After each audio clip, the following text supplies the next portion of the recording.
Le vent hurlait comme une bête blessée, frappant sans relâche les murs épais du complexe isolé. Le sable s'écrasait contre les parois avec une violence presque vivante, comme si la planète elle-même cherchait à chasser l'homme qui osait encore y respirer. Dans cette immensité hostile, un seul signal venait de briser 15 années de silence absolu. Une alarme. Une seule. Et cela ne devait jamais arriver. Jean Harmon resta figé, la tasse tremblante suspendue à quelques centimètres de ses lèvres. Son cœur battait trop fort, trop vite. Son esprit refusait d'accepter ce que ses oreilles venaient d'entendre. L'alarme de proximité. Celle qui n'avait jamais retenti. Pas une fois. Pas en 15 ans. Avant d'aller plus loin, si vous regardez cette histoire depuis les confins de l'espace, depuis la Terre ou depuis un monde oublié, bienvenue dans mon récit de science-fiction, et abonnez-vous à la chaîne pour ne jamais manquer une histoire où l'humanité refuse de disparaître. Jean reposa lentement sa tasse sur la table métallique. Le liquide sombre ondula sans se renverser. Chaque geste était mesuré, contrôlé, comme au temps où une erreur pouvait coûter la vie à toute une escouade. Ses muscles se tendirent malgré lui. Le passé qu'il avait enterré remontait à la surface. Il inspira profondément. L'air recyclé avait toujours ce goût sec, légèrement métallique, mais il était familier. Rassurant. Ici, tout était sous contrôle. Du moins, ça l'avait toujours été. Jean se leva et se dirigea vers le mur principal. Sa silhouette massive se découpait dans la lumière artificielle. À 52 ans, il portait encore la carrure d'un homme forgé par des années de discipline et de combat. Son visage, marqué par le soleil étranger et les tempêtes de sable, ne trahissait aucune émotion, mais ses yeux gris s'étaient durcis. Affichage du périmètre, murmura-t-il. L'écran s'illumina dans un léger bourdonnement. L'image apparut lentement, brouillée par la tempête. Puis la caméra se stabilisa. Jean sentit son souffle se bloquer dans sa poitrine. Devant la grande porte extérieure, à quelques mètres à peine du complexe, se tenaient des silhouettes. 11. Groupées. Immobiles malgré le vent qui arrachait presque la peau. Des silhouettes fines, clairement féminines. Leur présence était impossible. Statistiquement absurde. Stratégiquement dangereuse. Sa main glissa instinctivement vers le mur où reposait son arme. Il ne la saisit pas encore. Pas tout de suite. Il zooma sur l'image. Leur peau était violette, d'une teinte douce mais étrangère, parcourue de motifs lumineux qui pulsaient lentement, comme un souffle. Leurs cheveux blancs fouettaient l'air avec violence. Leurs vêtements, des uniformes militaires déchirés, racontaient une fuite désespérée. Et leurs yeux bleus fixaient la caméra. Ils ne regardaient pas le complexe. Ils le regardaient, lui. Non, souffla Jean. L'une d'elles s'avança d'un pas. Malgré la tempête, malgré l'épuisement visible, son mouvement était gracieux. Assuré. Elle leva lentement la main et la posa contre la porte blindée. Jean recula d'un pas. Ce visage. Il le connaissait. Depuis des mois, il se réveillait en sueur, hanté par des rêves trop réels. Une femme aux yeux bleus. Une voix qu'il ne comprenait pas mais qui l'appelait. Il avait mis cela sur le compte de l'isolement. Du mélange d'oxygène différent. De son esprit fatigué. Mais elle était là. Réelle. Vivante. Jean saisit son arme et vérifia la charge d'un geste sec. Il n'avait pas tiré depuis des années, mais son corps n'avait rien oublié. Il s'approcha de la porte intérieure, chaque pas résonnant dans le silence lourd du complexe. La tempête s'intensifiait. Les capteurs indiquaient une chute rapide de visibilité. Si elle restait dehors, elle ne survivrait pas longtemps. Piège, murmura-t-il. Mais pourquoi un piège ici? À 300 kilomètres de toute colonie. Sur un monde que personne ne visitait plus. La femme devant la porte leva la tête. Ses lèvres bougèrent. Puis le système audio extérieur s'activa. Homme humain, s'il vous plaît. Sa voix traversa le vent, déformée mais claire. Un accent étrange, mais les mots étaient compréhensibles. Nous n'avons nulle part où aller. Jean serra les dents.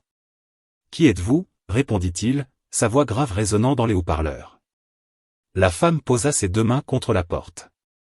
Ses yeux bleus semblaient percer les murs. Je m'appelle Liana.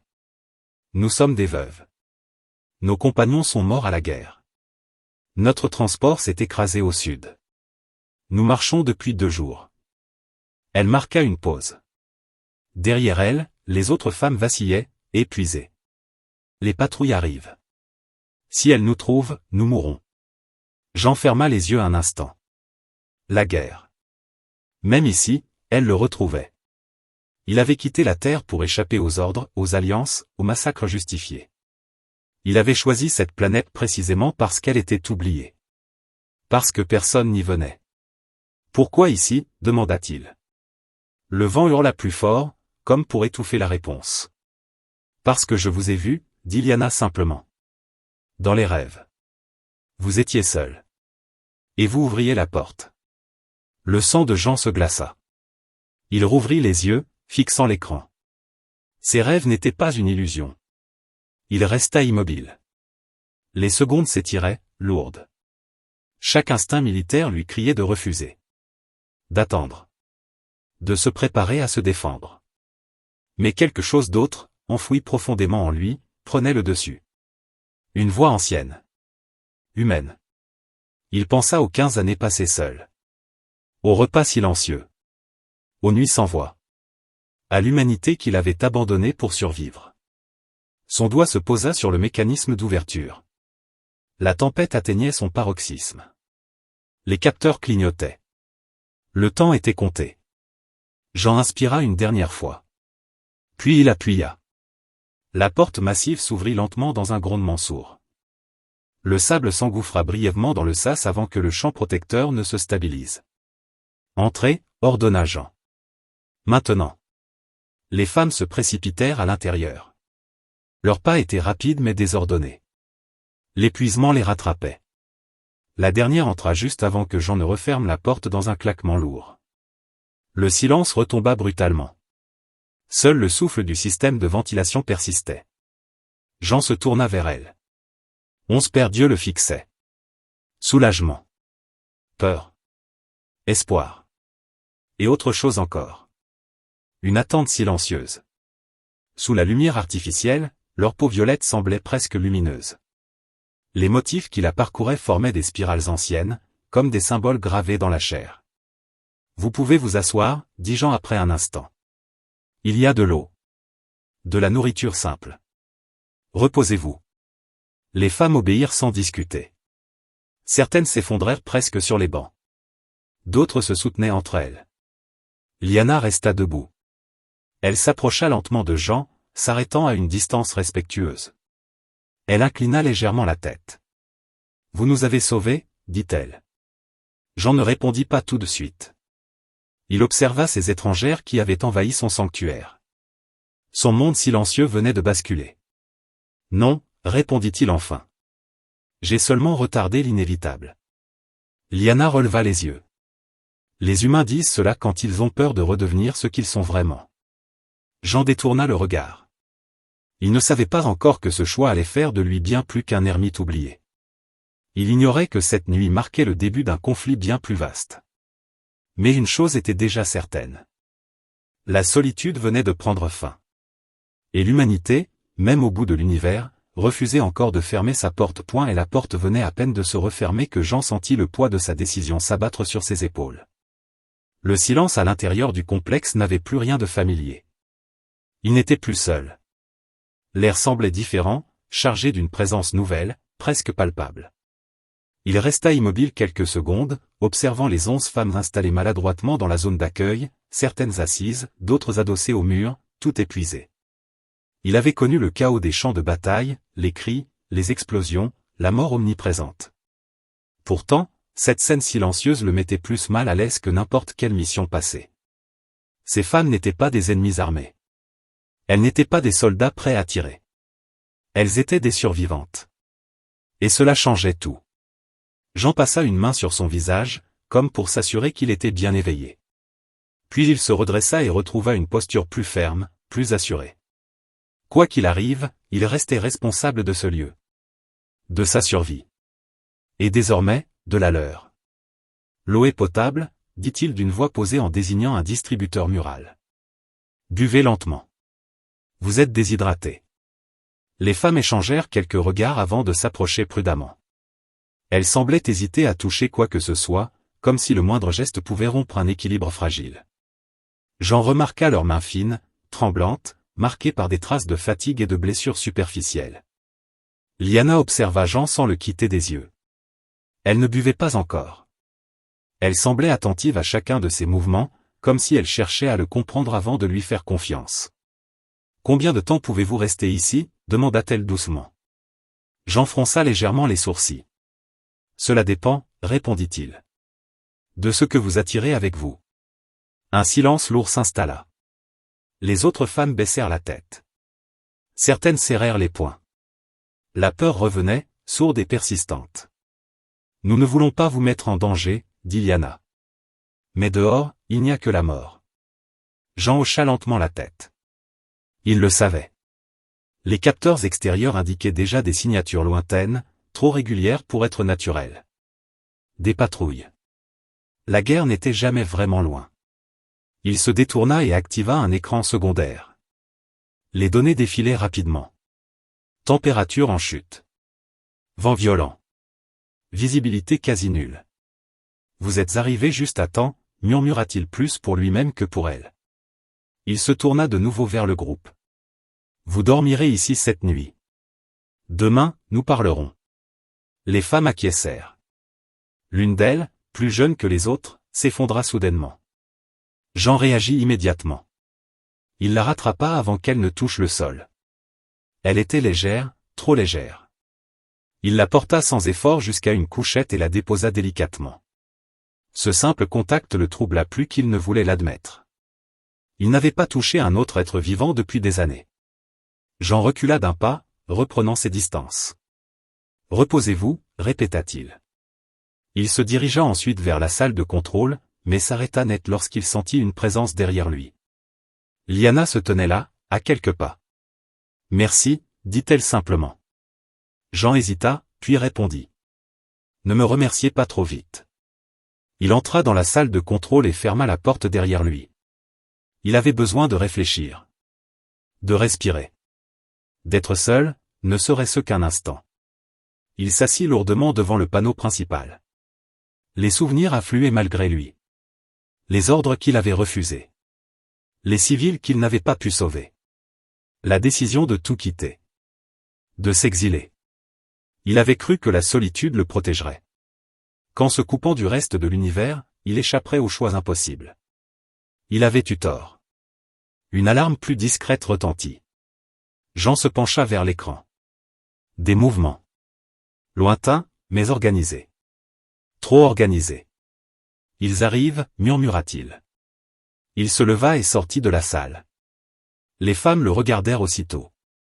Elles avaient compris. La peur se lisait clairement sur leur visage. « Ils vont nous trouver » dit l'une d'elles d'une voix brisée. Jean inspira profondément. « Pas cette nuit » répondit-il. Il se dirigea vers un panneau dissimulé dans le mur et l'ouvrit. À l'intérieur se trouvaient des équipements qu'il n'avait pas utilisés depuis longtemps. Des dispositifs de défense, des brouilleurs, des systèmes qu'il avait conservés au cas où. « Je ne promets rien » dit-il en les regardant une à une. « Mais tant que vous êtes ici, vous êtes sous ma protection. » Ces mots résonnèrent dans la pièce. Jean les sentit vibrer en lui. Il venait de tracer une ligne. De s'engager à nouveau. Liana s'approcha lentement. « Les humains sont vraiment ainsi » dit-elle. « Même seuls, ils choisissent de protéger. » Jean esquissa un sourire amer.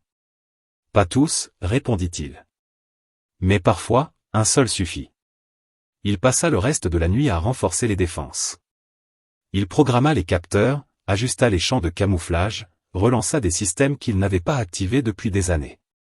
Chaque geste réveillait des réflexes anciens, enfouis mais intacts. À plusieurs reprises, il sentit des regards posés sur lui.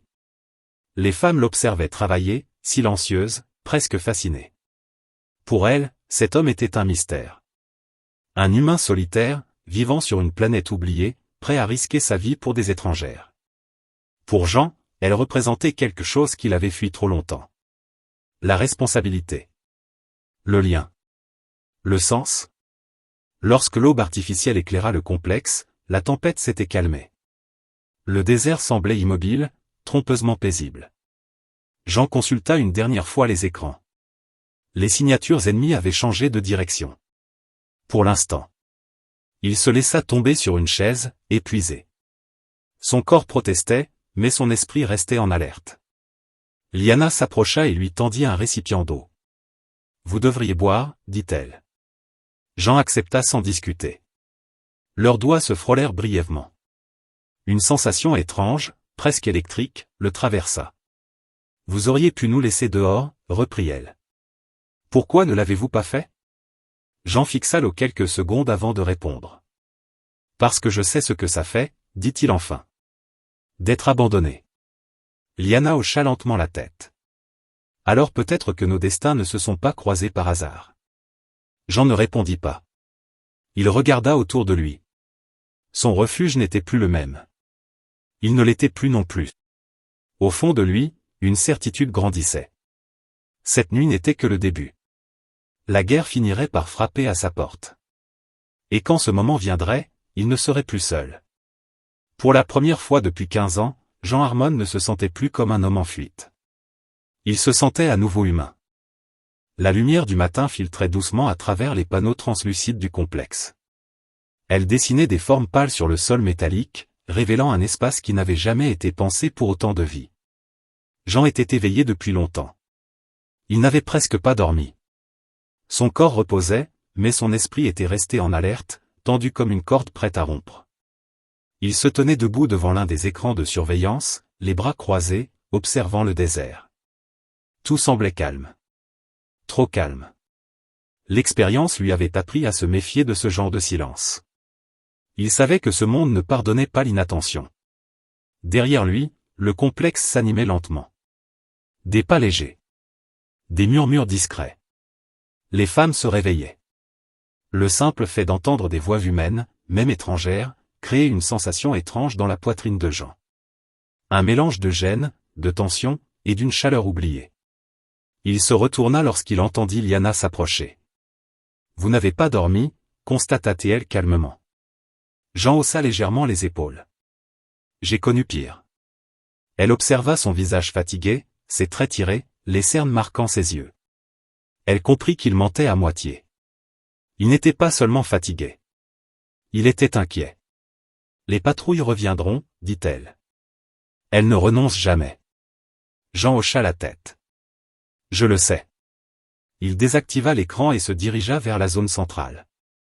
Les autres femmes étaient regroupées autour d'une table improvisée. Certaines mangeaient lentement, d'autres restaient silencieuses, serrant leurs mains comme pour se rassurer. Jean s'arrêta à quelques pas d'elle. « Nous allons parler, » annonça-t-il. Tout ensemble. Les conversations cessèrent aussitôt. 11 regards se tournèrent vers lui. Jean sentit le poids de leur attente. Il n'était plus seulement un hôte. Il était devenu leur seul espoir. « Vous êtes ici en sécurité pour le moment, » continua-t-il. « Mais ce lieu n'est pas conçu pour rester invisible indéfiniment. Si elles vous cherchent vraiment, elles finiront par se rapprocher. » Une femme plus âgée serra les lèvres. « Alors nous partirons, » dit-elle. « Nous ne voulons pas causer votre mort. » Jean secoua la tête. « Dehors, vous ne survivrez pas. Et je ne vous ai pas fait entrer pour vous jeter ensuite dans le désert. » Un silence pesant suivit ces paroles. Il entendait presque ses propres pensées. Il se rendait compte qu'il venait de prendre une position claire. Définitive. Il inspira profondément. « J'ai besoin de savoir exactement ce que vous fuyez. » Lyanna prit la parole. « La guerre nous a tout pris. Nos compagnons, nos foyers, nos villes. Nous faisions partie d'une unité chargée d'évacuer les civils. Nous avons été trahis. Notre transport a été abattu. » Sa voix resta stable, mais Jean percevait la douleur derrière chaque mot. « Depuis, nous sommes chassés. Les veuves sont considérées comme inutiles. Ou dangereuses. » Jean sentit une colère sourde monter en lui. Il connaissait ce genre de logique. Il l'avait combattu autrefois. Il l'avait vu justifier l'horreur. « Et pourquoi vous ?» demanda-t-il. Lyanna soutint son regard. « Parce que nous avons survécu. » Cette réponse frappa Jean plus fort qu'il ne l'aurait cru. Survivre.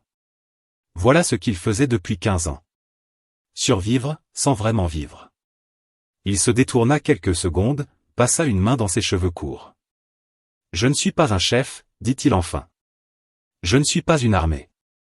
Je suis un homme seul sur une planète oubliée.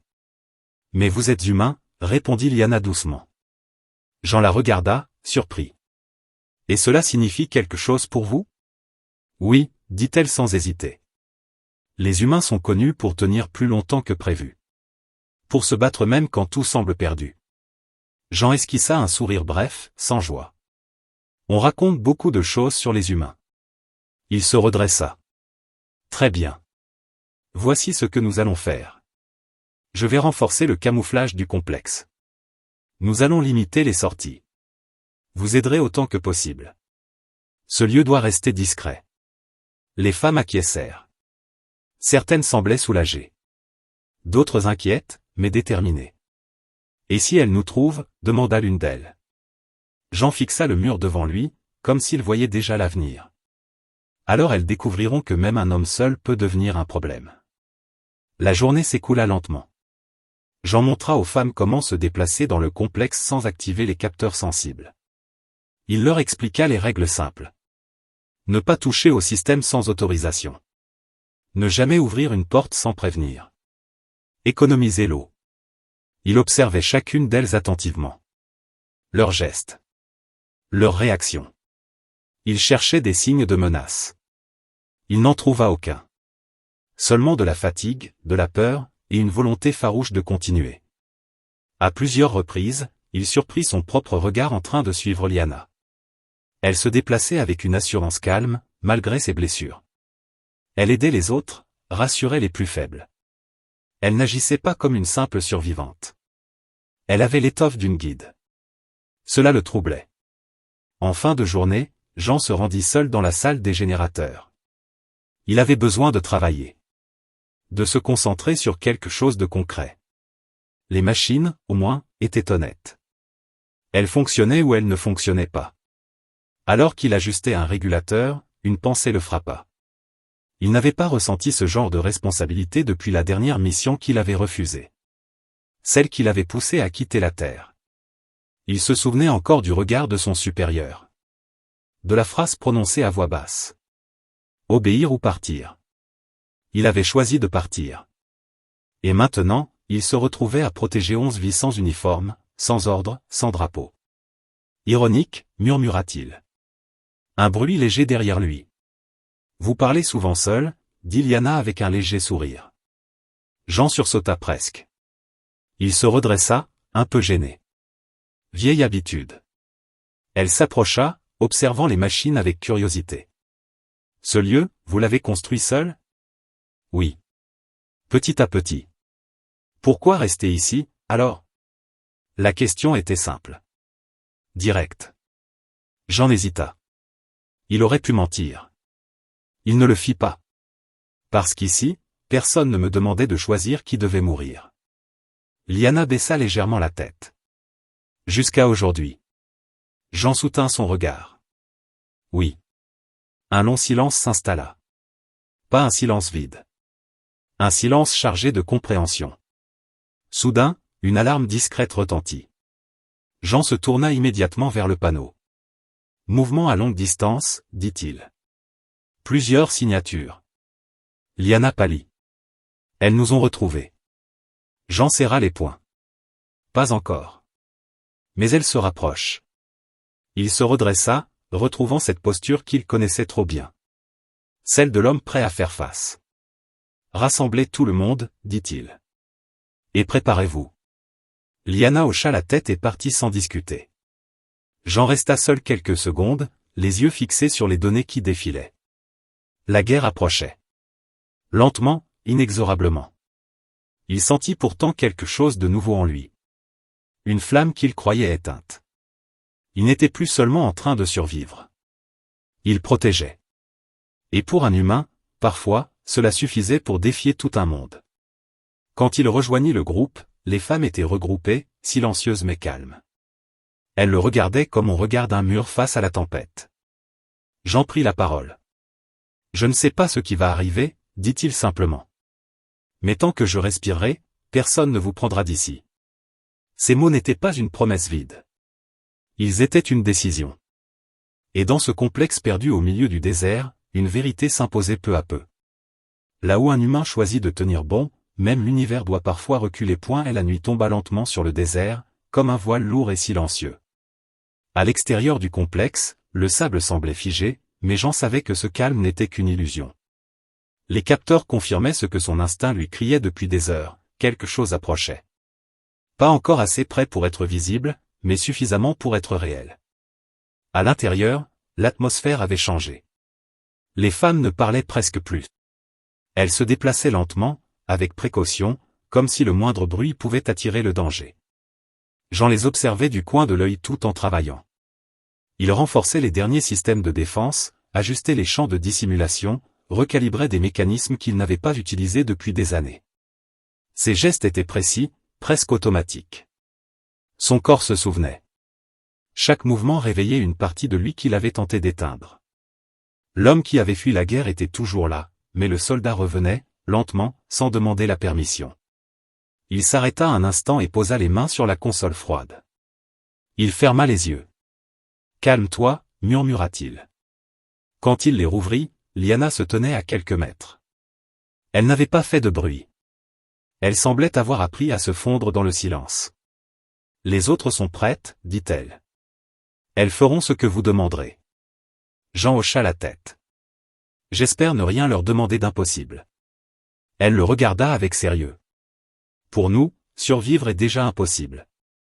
Tout ce que vous ferez au-delà sera un miracle. » Jean esquissa un sourire bref, mais son regard restait dur. Les miracles n'existent pas. Seulement les choix. Il se redressa et se dirigea vers la salle centrale. Les 11 femmes étaient regroupées, formant un cercle imparfait. Certaines se tenaient la main. D'autres gardaient les bras croisés contre leur poitrine. Elles levèrent toutes les yeux vers lui. Jean prit une inspiration profonde. « Écoutez-moi attentivement, dit-il. Ce qui arrive n'est peut-être pas une attaque directe. Mais si elles nous trouvent, elles ne repartiront pas sans vérifier. » Il marqua une pause. Ce complexe est solide, mais il n'est pas invincible. Si les capteurs sont saturés, le camouflage peut céder. Une femme demanda, la voix tremblante. « Et alors ?» Jean répondit sans détour. « Alors je me battrai pour gagner du temps. Et vous devrez suivre mes instructions sans discuter. » Un silence lourd suivit. Personne ne protesta. « Je ne vous demande pas de vous battre, » continua-t-il. « Seulement de rester en vie. » Liana avança d'un pas. « Et vous ?» demanda-t-elle. Jean la fixa. « Moi, je fais ce que les humains font le mieux quand ils n'ont plus d'endroit où fuir. » Il ne précisa pas. Il n'en avait pas besoin. Il les répartit ensuite dans différentes zones sécurisées. Il montra à chacune où se cacher, comment se déplacer si le courant venait à être coupé. Il parlait calmement, sans élever la voix. Sa présence, ferme et stable, apaisait malgré la peur. Quand tout fut prêt, il retourna seul dans la salle de contrôle. Les écrans montraient désormais des signatures nettes. Trop nettes. « Vous êtes proche » murmura-t-il. Il activa les brouilleurs. Le complexe vibra légèrement, comme un animal qui se réveille. Des lumières faibles clignotèrent puis se stabilisèrent. Jean s'assit lentement.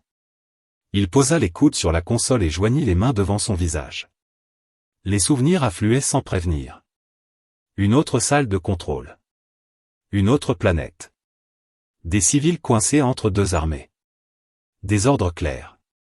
Avancer. Nettoyer la zone. Il avait refusé. Il se souvenait encore du silence qui avait suivi.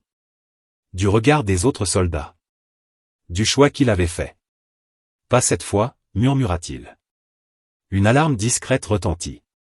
Jean leva aussitôt la tête. Contact visuel, annonça le système. L'image apparut à l'écran. Des véhicules. Plusieurs. Avançant lentement à travers le désert, méthodique, implacable. Jean sentit son cœur battre plus fort. Il n'y avait plus de doute. Il se leva et saisit son arme. Le poids familier lui donna une étrange sensation de stabilité. Il vérifia les réglages, ajusta la sangle sur son épaule. Puis il parla à voix haute, sachant que les femmes pouvaient l'entendre à travers le système interne. Restez à couvert. Peu importe ce que vous entendez. Il s'approcha d'une trappe menant à un poste d'observation externe. Il l'ouvrit lentement et s'y glissa. L'air extérieur était froid, chargé de sable. Le ciel sombre semblait écraser la planète. Jean observa les silhouettes se rapprocher. Elles étaient organisées. Trop organisées pour être prudentes. Elles pensaient déjà avoir gagné. Erreur classique, murmura-t-il. Il activa un leurre à distance. À plusieurs kilomètres, une signature apparut soudainement, attirant l'attention des véhicules. Certains changèrent de direction. D'autres restèrent sur leur trajectoire initiale. Malin, admit Jean. Il ajusta sa position. Son esprit était clair. Calme. Il ne ressentait plus la peur. Seulement une concentration froide. Un bruit sourd résonna au loin. Un véhicule s'arrêta. Puis un autre. Il scannait. Jean savait que ce n'était qu'une question de temps. Il fallait ralentir. Désorienter. Gagner chaque minute possible. Il déclencha une impulsion électromagnétique localisée. Le sol vibra légèrement. Un écran montra un véhicule immobilisé. Un de moins, murmura-t-il. Mais d'autres continuaient d'avancer. À l'intérieur du complexe, Liana serrait les poings. Elle sentait chaque vibration. Chaque silence. Elle savait que Jean était dehors, seul, face à une force qui les dépassait tous. Elle ferma les yeux un instant. Tenez bon, humain, murmura-t-elle. Dehors, Jean se déplaçait déjà vers un autre point d'observation. Il changeait constamment de position, refusant de devenir une cible fixe. Le sable fouettait son visage, mais il l'ignorait.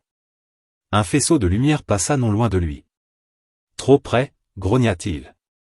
Il se plaqua contre une structure rocheuse et attendit.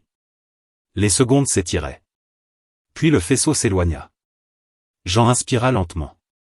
Il pensa aux femmes à l'intérieur. À leur silence. À leur confiance. Il pensa à ce qu'il avait été. À ce qu'il était redevenu.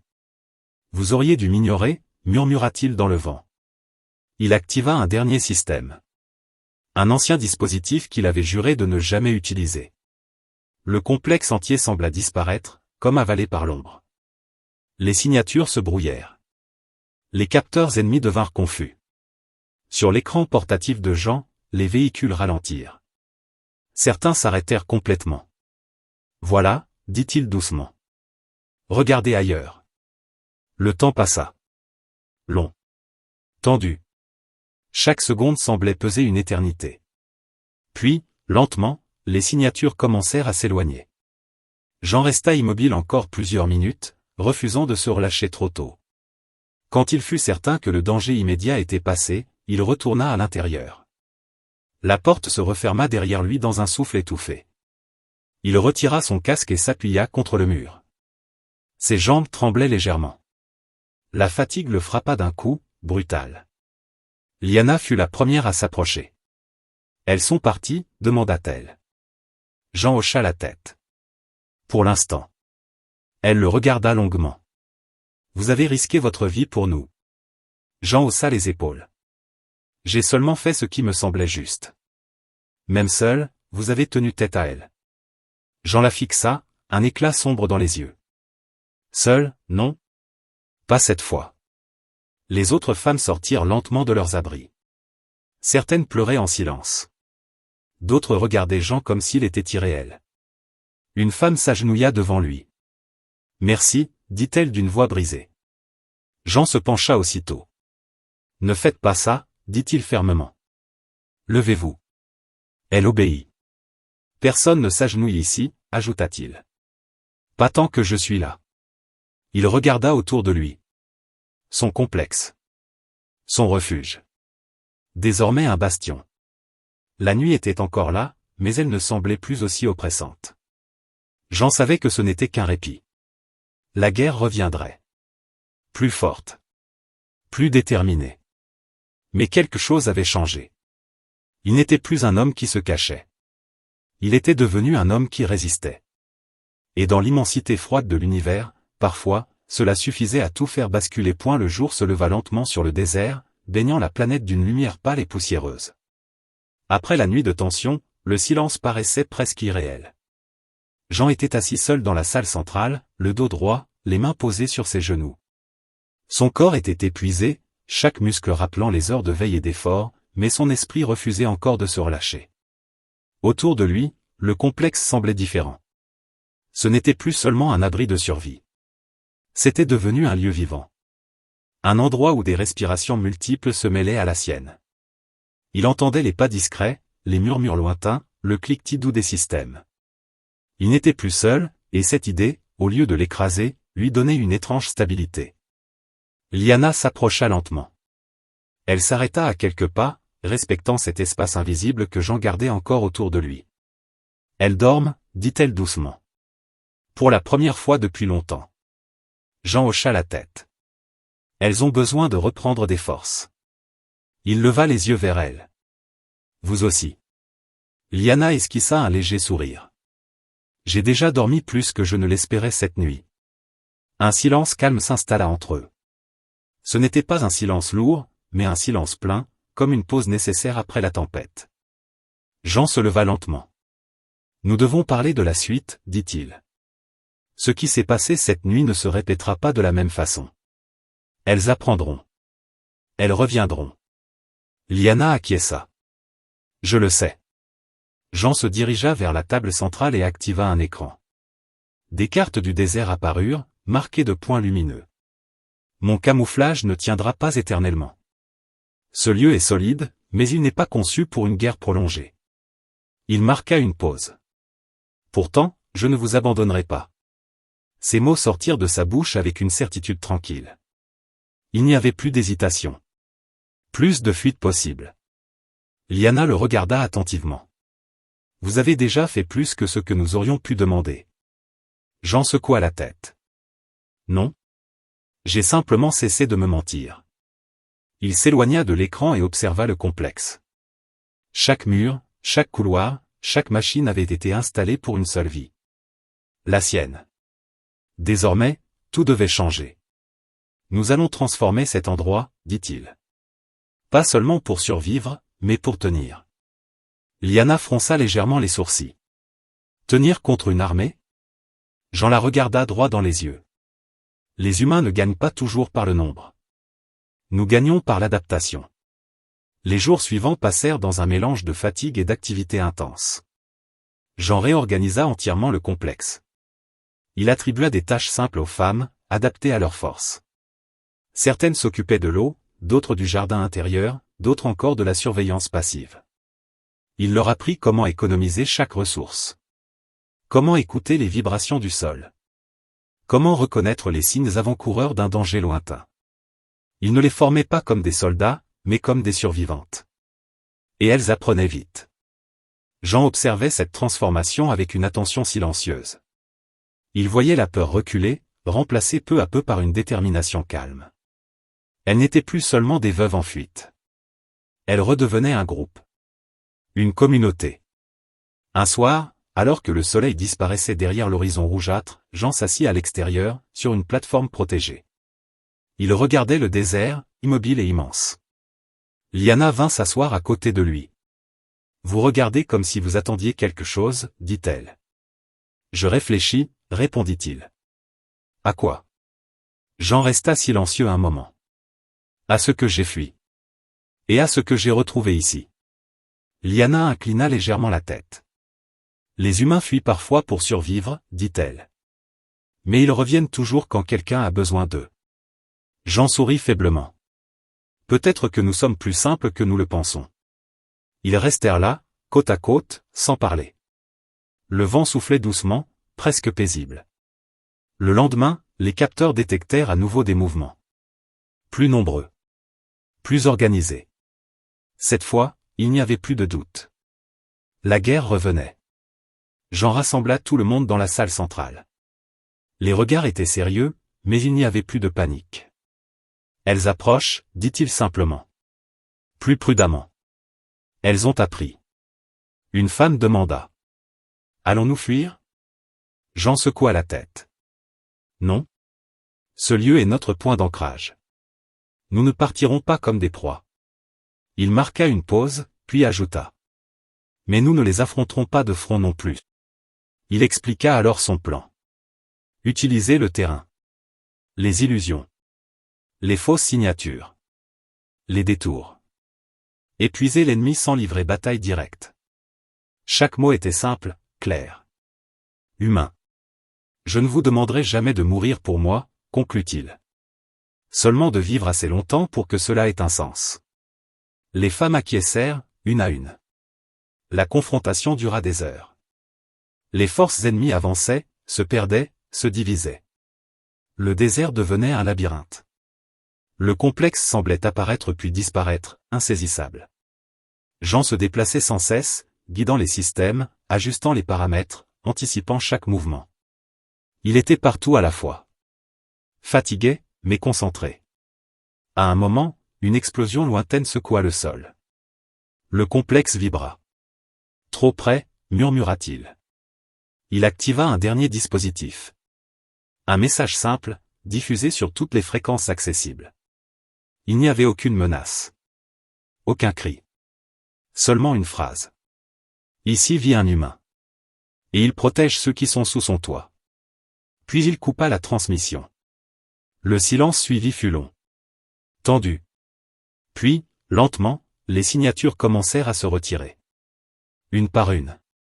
Quand tout fut terminé, Jean resta immobile, les yeux fixés sur les écrans désormais calmes. Il inspira profondément. C'était fini. Pas la guerre. Mais cette bataille, oui. Les femmes sortirent de leurs abris. Certaines pleuraient. D'autres riaient nerveusement. Liana s'approcha de Jean. Elles sont parties, dit-elle. Jean hocha la tête. Elles ont compris. Compris quoi? Jean la regarda. Que même isolé, un humain n'est jamais sans défense. Liana sourit. Vous avez changé notre destin. Jean secoua doucement la tête. Non. Vous avez changé le mien. Il regarda autour de lui. Le complexe. Le désert. Les visages autour de lui. J'ai passé 15 ans à survivre seul, dit-il. À me cacher du monde. Aujourd'hui, je comprends enfin pourquoi j'ai tenu si longtemps. Il posa une main sur le mur froid. Ce lieu n'était pas fait pour être un refuge éternel. Il était une attente. Liana le regarda avec intensité. Une attente de quoi? Jean répondit sans hésiter. De rappeler à l'univers ce que signifie être humain. Le soleil se leva une nouvelle fois sur Proxima B7. Le désert était toujours là. Hostile. Infini. Mais au cœur de cette étendue, un ranch humain tenait encore debout. Non pas par la force brute, mais par la volonté, la solidarité, et le courage de ne pas fermer une porte. Et quelque part, dans les récits qui se transmettraient plus tard, on parlerait d'un homme seul qui avait choisi de ne plus l'être. Parce que même au bout de l'univers, l'humanité ne disparaît jamais tant qu'un seul humain décide de tenir.